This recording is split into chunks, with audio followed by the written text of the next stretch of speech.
portuguesa. Eu sou o professor Willans e vamos falar hoje sobre a argumentação em textos opinativos. Nossos objetivos hoje é aprender o sentido geral dos textos, relacionar os textos com o contexto social e experimentação de papéis sociais, compreender as intencionalidades dos textos argumentativos. Certo? Vamos lá. A gente começa aqui com uma tirinha do Garfield, personagem Garfield, do Jim Davis. Tudo bem, eu compreendo, eu sei, faz sentido, eu não tenho como argumentar. Eu não sabia que existiam tantas razões para uma garota não sair comigo. O telefone toca de novo e o Garfield pensa. Ela lembrou de mais algumas. Para a gente compreender mais ou menos o que é a argumentação, a gente precisa definir o que é. Argumentar é defender uma ideia, procurando apresentar razões para que as pessoas com quem estamos argumentando aceitem nossa ideia como a melhor, a mais acertada, a mais equilibrada ou a mais verdadeira. Isso significa que quando a gente está argumentando, a gente tenta a todo momento convencer as outras pessoas de que a nossa ideia é a correta. Isso quando é um texto argumentativo mais formal. Mas a gente também acaba fazendo isso na oralidade. A todo momento, quando a gente está conversando com as outras pessoas e a gente apresenta uma ideia, a gente quer convencê-las de que a nossa ideia é correta, certo? Isso tanto acontece, lembrando, tanto acontece com os textos escritos quanto em textos orais. O caso que a gente vai analisar aqui é de um texto escrito, da linha jornalística, mas isso também acontece na oralidade, para que fique bem claro. Vamos lá. Mais uma tirinha, dessa vez do Calvin. Ele diz: Ei, mãe, podemos ir à pizzaria hoje? Não, nós comemos pizza ontem e, além disso, é muito caro comer fora sempre. Bem, então é melhor você perder a noite cozinhando e lavando pratos do que gastar algum dinheiro. Corta para o último quadrinho, onde já estão na pizzaria.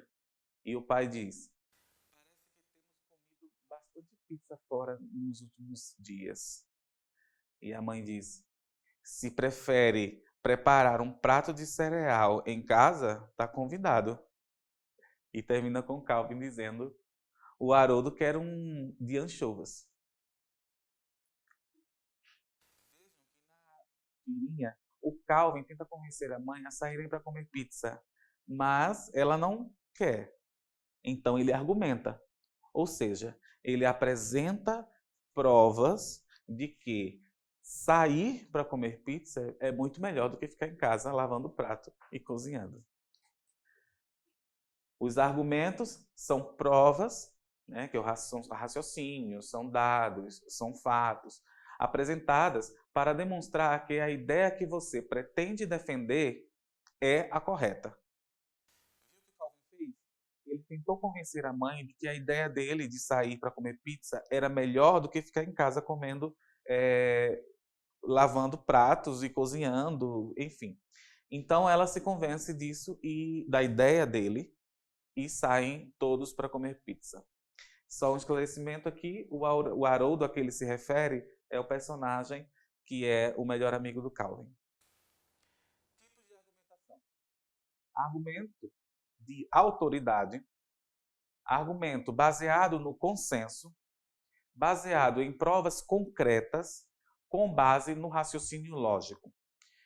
Deixa eu explicar aqui para vocês que o argumento de autoridade é quando nós temos como argumentar usando a autoridade de alguém no assunto.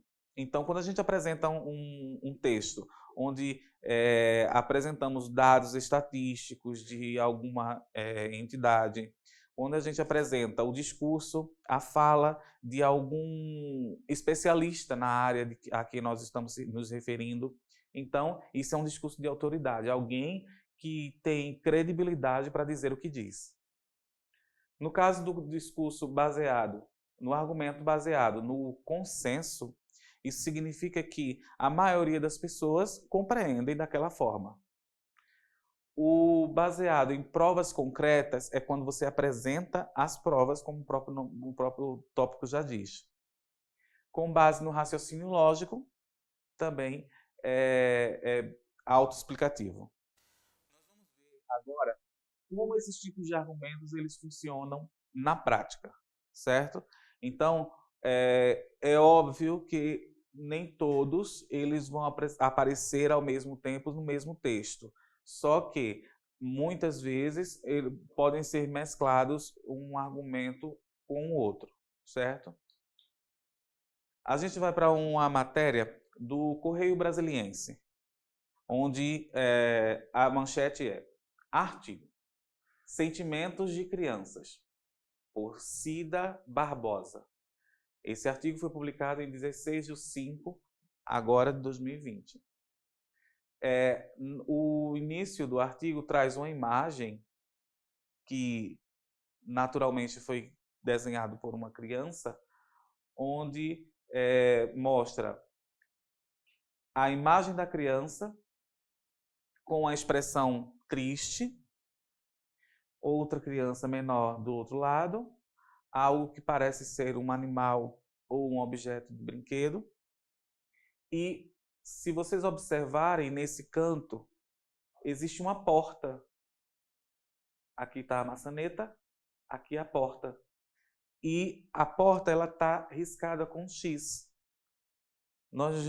A criança ela está se referindo à forma como ela está se sentindo diante da nossa situação atual, da pandemia. E a matéria diz: uma campanha linda e comovente foi lançada há alguns dias pelo Fundo das Nações Unidas para a Infância, UNICEF. Crianças de todo o país são convidadas a registrar por meio de desenhos suas emoções em relação ao isolamento social. Se tem sido desafiador para adultos, o confinamento impacta ainda mais meninos e meninas, normalmente muito ativos. A entidade diz que a intenção é dar voz às crianças em meio à pandemia, lembrando a importância de ouvi-las e de criar momentos em que elas possam expressar seus sentimentos. Algumas participações foram replicadas pelo UNICEF em seu site. São todas muito tocantes. De rabiscos coloridos feitos por crianças de menos idade a desenhos mais elaborados. Elas mostram a percepção que têm desde o período em que não podem sair para brincar ou ir à escola, nem rever os amigos e parentes.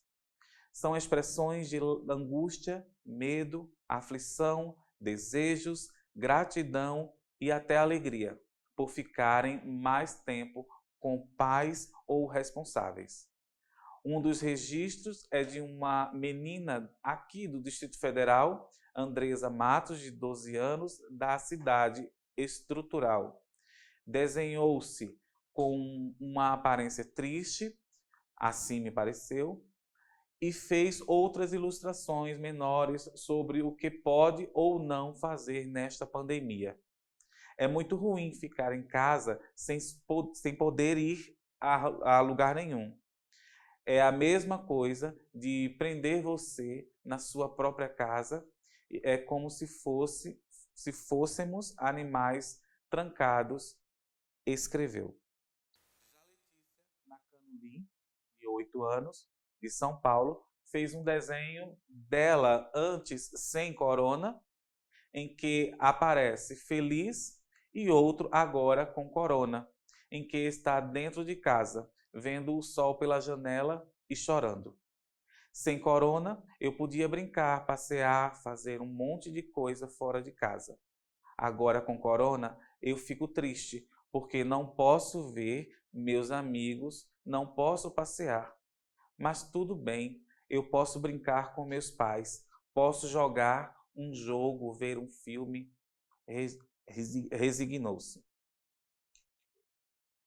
De Manaus, Lucas Fontoura, de 9 anos, revelou sentimentos semelhantes aos de adultos nesta situação. Eu tenho várias emoções. É muito confuso. Num dia estou triste porque não posso sair de casa, no outro estou feliz porque aprendi uma coisa nova, estudar pelo computador.